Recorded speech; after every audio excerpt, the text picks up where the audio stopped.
अस्सलाम वालेकुम and welcome to Ali Zee vlogs. इस वक्त कुछ अहम अपडेट्स हैं जो आप लोगों के साथ शामिल करना चाहूँगा। अभी जब मैं ये वीलॉग कर रहा हूँ तो पाकिस्तान में सुप्रीम कोर्ट के अंदर बल्ले के ऊपर समाअत जारी है। तहरीक इंसाफ को बल्ला देना चाहिए या नहीं, इसके ऊपर बात करेंगे। जज साहब के रिमार्क्स आपको सुनाएंगे, एक छोटा सा शॉर्ट क्लिप भी आपको बताया जाएगा। उससे पहले बात करते हैं कि कल पूरी रात तहरीक इंसाफ की वेबसाइट डाउन रही। उसकी क्या वजह है? मैंने एक ट्वीट किया पीटीआई ऑफिशियल्स को टैग करके ट्विटर पे कि आपको पता था कि पूरा पाकिस्तान वेबसाइट के ऊपर आने वाला है, तो आपको कोई अच्छी होस्टिंग ले लेनी चाहिए थी। लोग इस वक्त बेचैन हैं अपने कायद का फ़ैसला जानने के लिए। हुआ कुछ यूँ, उस ट्वीट के बाद मुझे पीटीआई ऑफिशियल की तरफ से कॉल आई। उसने कहा, भाई कौन सी होस्टिंग हम ले लेते आपके ख़्याल से जो इतना बड़ा लोड बर्दाश्त कर सकती। जनाब 3 मिलियन से ज़्यादा लोग इस वक्त वेबसाइट के ऊपर आ चुके हुए हैं।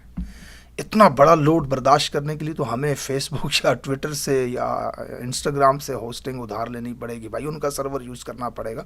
इतनी बड़ी आवाम, पूरा पाकिस्तान चढ़ दौड़ा है वेबसाइट के ऊपर।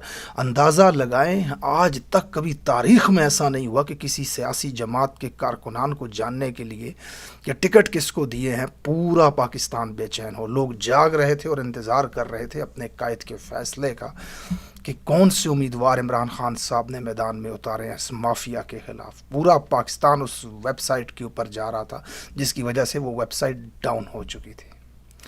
तो इससे अंदाज़ा लगाया जा सकता है पीटीआई की पॉपुलैरिटी का और आवाम का इस माफिया के निज़ाम से जान छुड़ाने की बेचैनी का अंदाज़ा लगाया जा सकता है कि कितनी शिद्दत से उस वेबसाइट के ऊपर लोग चले गए खान साहब का फ़ैसला देखने के लिए। उसके बाद एक अहम अपडेट, सुप्रीम कोर्ट की लाइव कवरेज में देख रहा था इस वक्त। तकरीबन 50 मिनट की जो हियरिंग थी उसमें 26 मिनट से ज़्यादा तो सिर्फ चीफ जस्टिस साहब बोलते रहे। वकील क्या दलाइल देंगे और क्या बात करेंगे उसके ऊपर। एक अहम सवाल जो कि जज साहब की तरफ से बार बार पूछा जा रहा था वो ये था कि क्या पीटीआई के उम्मीदवार जो हैं वो बिला मुकाबला मुंतखब हुए हैं।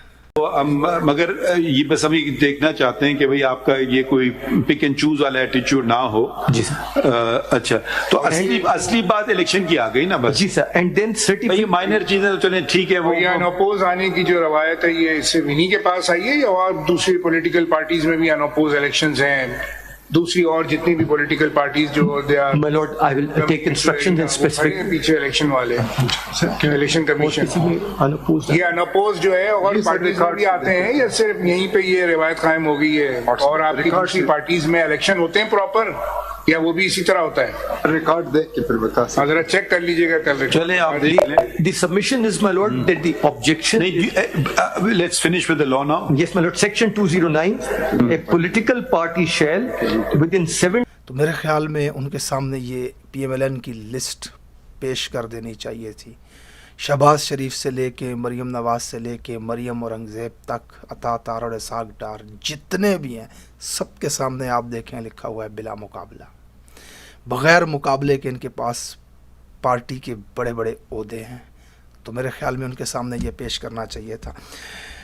उसके बाद आपको एक छोटा सा क्लिप सुनाता हूँ चीफ जस्टिस साहब की तरफ से। ज़रा इस क्लिप को देखिए, फिर मैं आपसे बात करता हूँ इसके हवाले से। Mr. Akbar S. Babar has been a founding member of the PTI and he has held office within the party. Please read what it is, don't argue. Please read on 232 under his signature.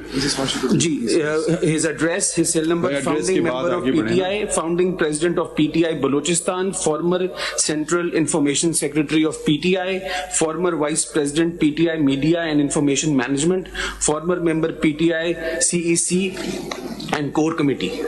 Khan Sahab, so how can you say he's not a member?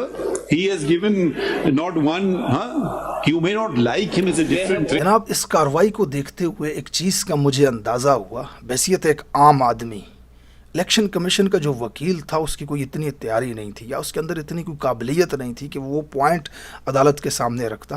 तो जज साहब ने उसकी मदद की बड़े बेहतरीन तरीके के साथ। आप देखें उन्हें मार्क्स तक करके बता रहे हैं कि फ़लाँ जगह के आगे से पढ़ें आप, कैमरों के सामने उनसे खुद चीफ जस्टिस साहब ने उनसे पढ़वाई ये बात कि आप यहाँ से पढ़ें। और फिर जब उसने पैराग्राफ पढ़ा तो फिर बोला, हाँ भाई हामिद खान साहब अब बताएं यानी कि जज साहब ये चाहते थे कि ये पैराग्राफ पढ़ा जाए। इलेक्शन कमीशन के वकील को मामले की संगीनी का अंदाज़ा नहीं था, उन्हें नहीं पता था कि कौन सी बात हमारे फेवर में हो सकती है, लिहाजा जज साहब ने उनकी बाकायदा तौर पे मदद की कि यहाँ से पढ़ें, यहाँ से पढ़ें, बोल के बता के उन्हें कहा कि यहाँ से पढ़ें, क्योंकि ये PTI के ख़िलाफ़ ये बात जा रही थी। आप अगर सुप्रीम कोर्ट की कवरेजेस को देखते हैं, तो सुप्रीम कोर्ट की कार्रवाई समाअत को सुनते हैं आप, तो आपको एक बात का अंदाज़ा लगेगा कि जज साहब जो हैं वो बहस करते हैं, आर्ग्यूमेंट करते हैं, क्रॉस आर्ग्यूमेंट करते हैं वकील के साथ।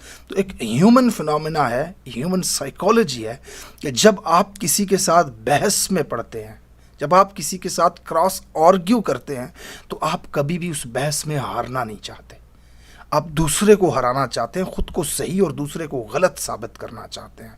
तो आप सुप्रीम कोर्ट की तमाम कार्रवाइयाँ उठा करके देखें, जज साहब वकील के साथ बहस करने में लग जाते हैं।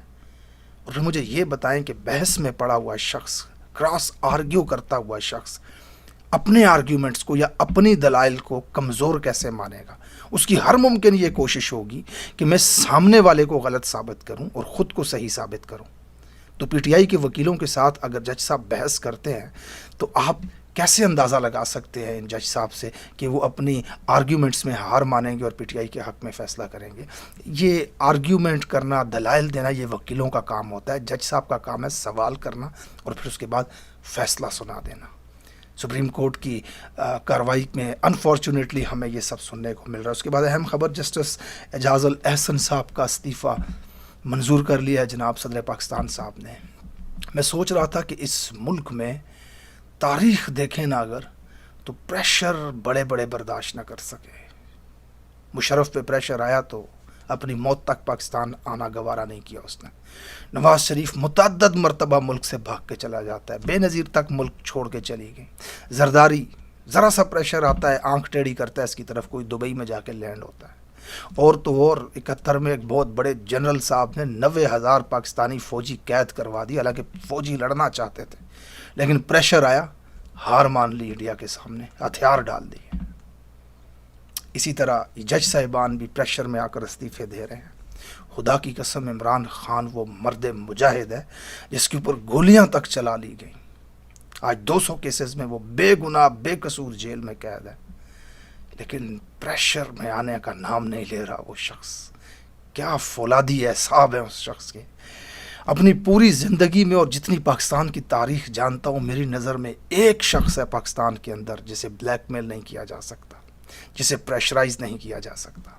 एक बहुत अहम सवाल उठता है कि मुस्तकबिल के चीफ जस्टिस साहब जनाब एजाज अल एहसन अगले 10 महीने में चीफ जस्टिस बनने वाले थे, मुल्क के इतने अहम ओहदे के ऊपर।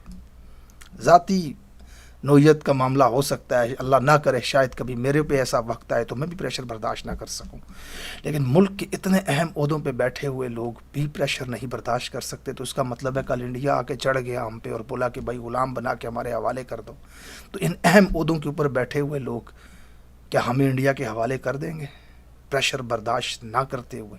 ये मेरे जहन का एक सवाल था, मेरी तनकीद नहीं थी कि क्या इन लोगों को प्रेशर में आकर नशिस्तें छोड़ देनी चाहिए या ऐसे लोग मुल्क के इतने अहम ओहदों पर होने चाहिए।